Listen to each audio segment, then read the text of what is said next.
Hi friends, my name is Derek and welcome to Friday's morning of musings. These musings I've got get written out 10 things, but I did it on this. And the first of these is called the TE of making. So for me, I was frustrated somewhat by the process of making the video for Angeline. And partially it was because I realized I was really doing a dumb job of TEing how to do stop action the way I was trying to accomplish it. I was doing it in a really dumb way. And so, this morning I wanted to try doing it this other way to see if it worked well and have a sort of touch the concept thing. So I made this little thing with Tiffany and her cape, but it's like this is the learning curve for me that's ever ongoing, because when you're an any dom and you want to try ideas that you haven't done before, you have to then, and you're not good at being interfacey about things. So I'm not good at Googling how to do it, and I'm not good at, like, I don't Google how to do it. I try to figure it out myself, and I'm not very good at figuring it out myself. Like, the way I was doing in the Angeline video was really dumb. Yes, green screens, when you are filming something, are there so that you can use a chroma key or whatever. But if you're just using the still image and trying to put something behind it, don't use a chroma key.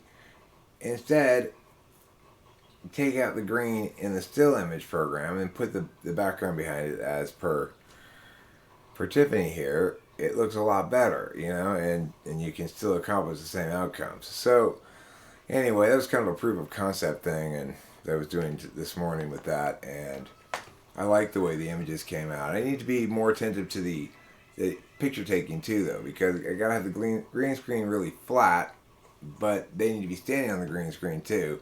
So there's a lot of TE to this stuff that's it makes me go because it's like everything's like this. When you're always trying new ideas, everything's like this. Everything's a pain in the ass. Everything you get wrong the first couple of times. Everything you fuck up, and then you gotta.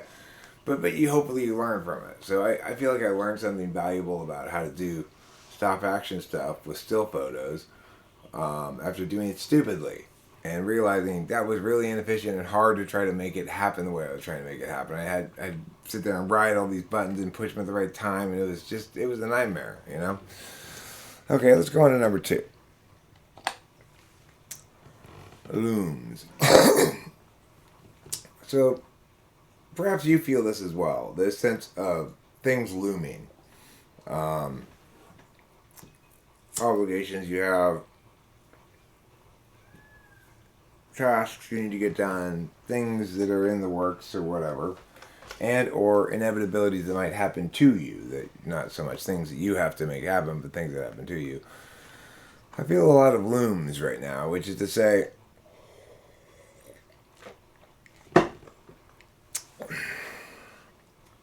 there's a bit of ticking clock on me and my life and Rachel here that it wasn't exactly existing before, which is, the long-term care insurance that's been paying for much of my mom's expensive hospital care for Alzheimer's patients runs out in December, and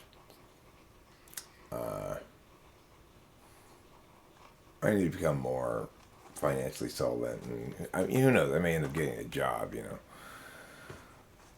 There's always one way to make money. Rachel's waiting to see if she qualifies for, like, unemployment disability, basically. And we sent in some paperwork. We'll see. I'm really hopeful that she gets that through. And I've got these various projects that I really want to accomplish and get done. Some of them are one-offs, like Angeline, which I'm glad I got done, but I'm not really that thrilled with the video, per se. But the point is, it's really easy to get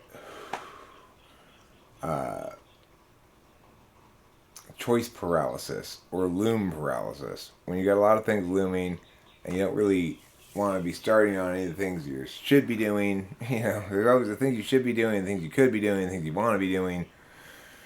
This variety of classifications we have for stuff in our life. And one thing that makes me feel like I've done something about these looms is to do one of these kind of assessments of looms kind of things. For me, it boils down to I've not of late been making much video content. Now, this is because of the Sleepy Week cycle somewhat, but making much content that's particularly purposeful. I've just been doing what I feel like doing. And I like to be a good mix of things. I like to try to put out a fair number of MBTI style stuff videos that are intended to be higher view, higher entertainment value for people who are looking for kind of eye candy MBTI stuff. I need to do some of that, and then I want to do some more serious kind of explication stuff and get the next class up and things like that. But regardless, those things are all looming, and then in addition, I've got this long-standing plan to have Rachel and I go out and play some gigs and stuff, and I haven't done anything about that. And I need to start getting off my ass and making some shit happen, basically, instead of just screwing around. Although it's you get so localized in time. I always feel like this after in the second half of the month, near the beginning of a new month. I always feel like this because it feels like another month wasted. I didn't do what I was really ought to have done. I did these other things. So what are the works in the works, I guess? I need to return to Mindy's Club, where I'm in the shorts community thing and have access to like the secret club or whatever of it, and can enter these like contests and shit. And I need to get back on that, but I guess I'm waiting for the inspiration and mood. I've also got all this cleaning and shit to do around here, so here I am making this instead, right? Elijah, I noticed she made a celebration of 30,000 subs for Elijah.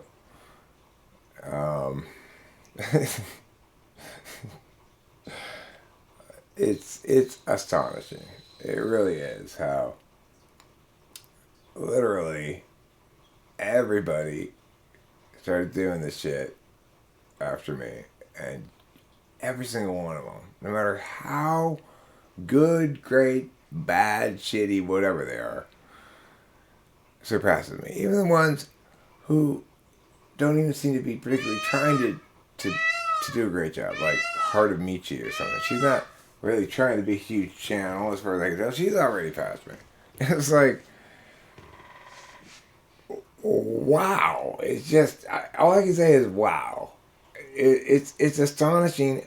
I have to be the slowest growing YouTube channel in history. Am I jealous? Well, no, because the thing is, maybe I used to be more hatery about it or something, but I just really realized, like, I'm not in any denial anymore. I could make videos that people wanted to watch all the time and try to maximize views, but then I would no longer have an authentic community, So, that's a trade-off I'm not willing to make.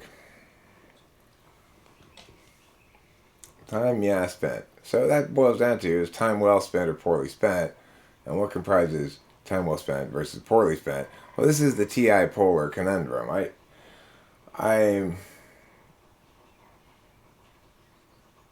It's not always, rarely is it at all clear to me whether or not something is actually time well spent. Sometimes it's very clear to me when it's time poorly spent, when it should never come together and just like, waste of time. But like, was making this sort of proof of concept of this other way of doing stop motion this morning, just to make it like a little 40-second whatever to test it out, was that worth my time? I'm not sure. I think I like the way the pictures of Tiffany came out mostly, and I still took away another TE lesson from this about the lighting. How if you don't light that green screen evenly, you're gonna get it's gonna be harder for you to you know magic wand it out. Um, Yesterday I had to go borrow the book from Jeffries for that India lady book that I was reading. It was boring, and I finished that, and I had some Adderall, and I ended up spending most of my time. I mean, we got some errands done, we got some things done we needed to do. Deposited a check, went to the get her medication, did a couple things, but it doesn't really feel like it was time poorly spent, but neither does it feel like it was time well spent. And it, it's an interesting question, I think. Like, okay, can I make this assessment about whether I've spent my time well or not after the fact? Forget about before the fact. That's just a pipe dream. But how about after the fact? Can I post more than this and decide whether I spent it well or not? Sometimes I can say yes, I definitely spent it poorly, but most of the time I'm at a loss. I think to answer that question. Okay, meaning smithing. This is referencing back to this whole idea of manifesting. Manifesting might also be called meaning smithing when it's a real thing instead of just magical thinking. And its incarnation, as told on YouTube, it's basically idiots promising other idiots that they can have what they want by magic. And it's just an incredible leap of category and frame from the idea that people have some control over their own self concept, have some control over their ontology or identity, and some of that, exercising some of that control is done through wordsmithing, like to yourself or out loud to other people.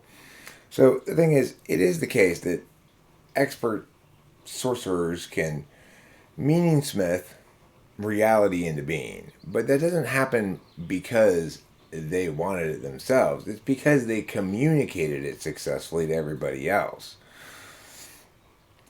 And that's not what people are talking about when they're manifesting. And in general, that's what we might call wicked propaganda.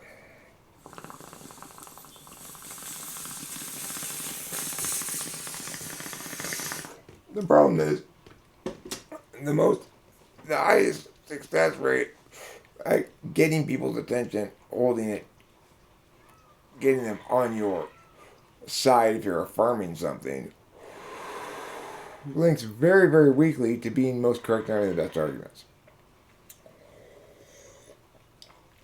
To the extent you want to have a big audience and successfully meaning smith, you've got to be kind of Karl Rove amoral.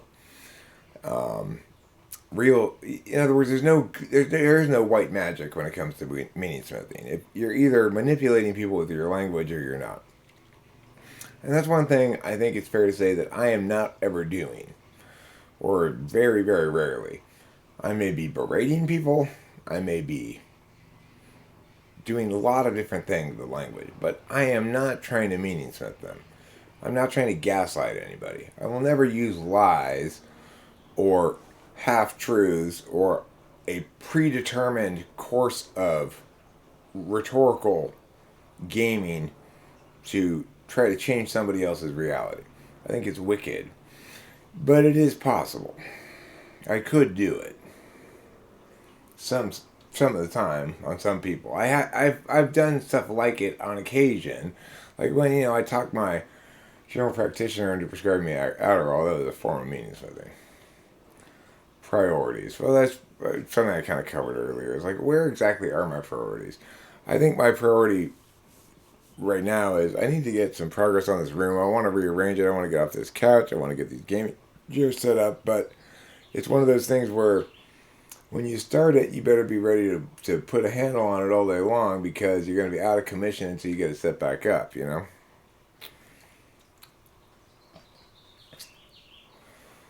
So, Rachel, Rachel's in a really untenable situation, and it's not anybody's fault exactly, but it frustrates me because it's like I recognize how trapped and stuck she is here. It's like she doesn't really have the capacity to get a job or work right now. Not really. She could maybe, but um, she did experience permanent disable, or at least semi-permanent disabling impacts from that toxic drug interaction.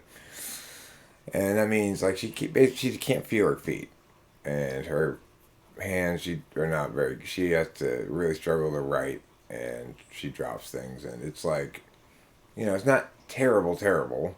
Is she too disabled to work at any kind of job at all? Well, maybe not, but um, the thing is, it's like one of those.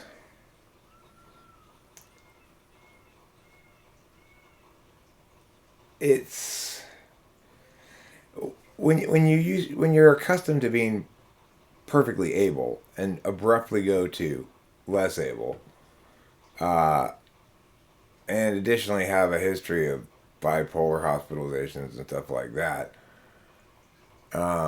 Rachel was going planning on getting a job around Christmas time, and then serotonin syndrome and the neuropathy hit, and so now we've got this other. So she was out of commission for a long time, and the suggestion everybody would always tell her when she talked to anybody about it was go on disability. So finally, she did fill out the paperwork, and we'll see what happens with that. But the point is, I really wanted for her, not for us or for me, because I just want her to not be so trapped by her reliance on me and my half-assery and being reliable. Just some thoughts I'm having. So that's what I'm doing. I'm talking about what to do right now, like in general. Like I'm beginning my day away from the computer for a little while, trying to figure out what I'm going to do next. But I know that I've got no clear thing to say about that. It's this sort of belief that by musing things out like this is going to clear my head and clarify for me what it is that I'm actually need to do or how to reset. Maybe that's what it is. I need to do what I call SI reset. Go take a bath, lie down for a little bit. I did eat some food already. Um, I am feeling kind of frustrated-y and um, kind of like, oh, what am I doing? What am I doing? Why am I doing this? Whatever it is I'm doing. Uh, that's basically what I'm feeling right now. That I have that emotion. That's what prompted this whole thing, I guess. Categories, not categories. Categories. You gotta categorize all these things, right? It's like there are certain things you do because you have to do them, and because it's good that you do them. Certain things that you say you need to do, you don't really need to, and it seems like it'd be easier to prioritize things if I had a better set of categories for the kinds of things that are done. I don't feel like I got a very good set of categories for those. Like cleaning is one kind of thing that gets done. Cleaning and organizing, right? Making videos is one kind of thing that gets done. But that making videos is too broad a category. You have to say, well, this kind of video making gets done, that kind. They each have different labor to length ratios depending on the manner of video being made. And so there's so many different things to be done. And in each of those, there's a factor of that time to till the result.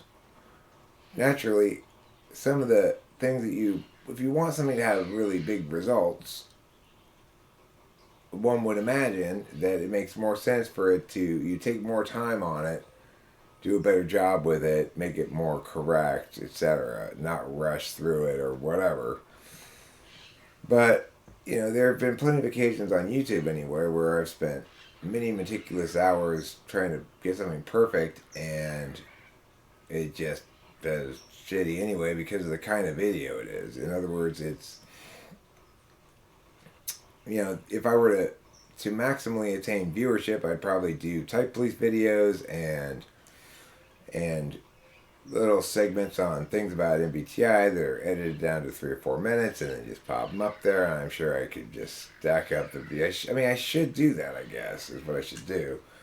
And that's one of those categories of things you should do. And you should do them, but that's just not what you're feeling right now, And it's like, I have a long history of working on what I'm inclined to work on and inspired to work on, and not working on what I think I should work on. So changing that for me is a challenge, A better set of categories for understanding the kinds of things I do seems to me like it might help. And that brings us back to the TE of making.